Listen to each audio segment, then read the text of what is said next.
Ulqini mirëpriti edicionin jubilar të 25 të panairit të librit, një nga ngjarjet më të rëndësishme kulturore për shqiptarët në rajon. Panairi mbledh çdo vit autor, botues dhe dashamirës të librit nga Shqipëria, Kosova, Malizi, Maqedonia e Veriut dhe vende të tjera, me synimin për të promovuar librin, gjuhën shqipe dhe dialogun kulturor. I pranishëm në këtë ceremoni, presidenti Bajram Begaj theksoi se libri mbetet një element kyç për zhvillimin e shoqërisë, pasi nxit dijen, mendimin kritik dhe dialogun. Ai bëri thirrje që libri të trajtohet si një prioritet kombëtar, jo vetëm përmes organizimit të panaireve, por edhe nëpërmjet investimeve në biblioteka, mbështetjes së autorëve, botuesve dhe përkthyesve, si dhe afrimit të leximit me brezin e ri.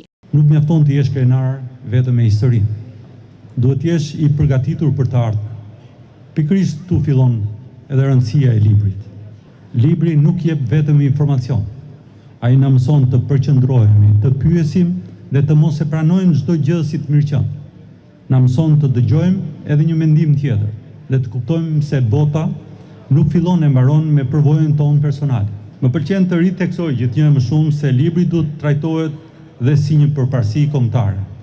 Jo vetëm në fjalime, në ditët kur hapen panaire si ky, por në mënyrën se si ne investojmë në libra, në biblioteka, si përzgjedhim librat për shkollat tona, si mbështesim botuesit, përkthyesit dhe autorët, dhe si e afrojmë dhe si mund të afrojmë më mirë librin me fëmijët.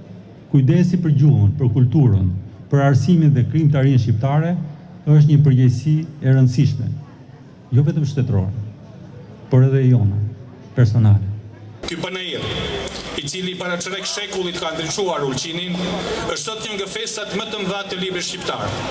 Tashmë një traditë e dashur, është ditare e hapur e kulturës dhe e mendimit shqiptar, ku libri shërben si urë lidhëse mes brezave dhe hapësirave tona mbarkombëtare. Me një pjesëmarrje rekord prej 56 botuesish, panairi jubilar synon vazhdimin e kësaj tradite. Uroj që ky panair të ketë një jetë sa më të gjatë, pse jo, për sa kohë do t'i shërbej ruajtjes së gjuhës shqipe dhe mbarvajtjes së saj në rajon. Gjatë vizitës në Ulqin, presidenti Begaj u prit edhe nga kryetari i komunës Genc Nimanbegu. Në takim u diskutuar për projektet zhvillimore të komunës, sfidat me të cilat përballet komuniteti shqiptar në Maltëzi, si dhe për rëndësinë e forcimit të përfaqësimit politik të shqiptarëve. Më pas, kreu i shtetit zhvilloi një takim edhe me përfaqësues të faktorit politik shqiptar në Ulqin, ku riafirmoi mbështetjen e shtetit shqiptar për të drejtat e shqiptarëve në Maltëzi.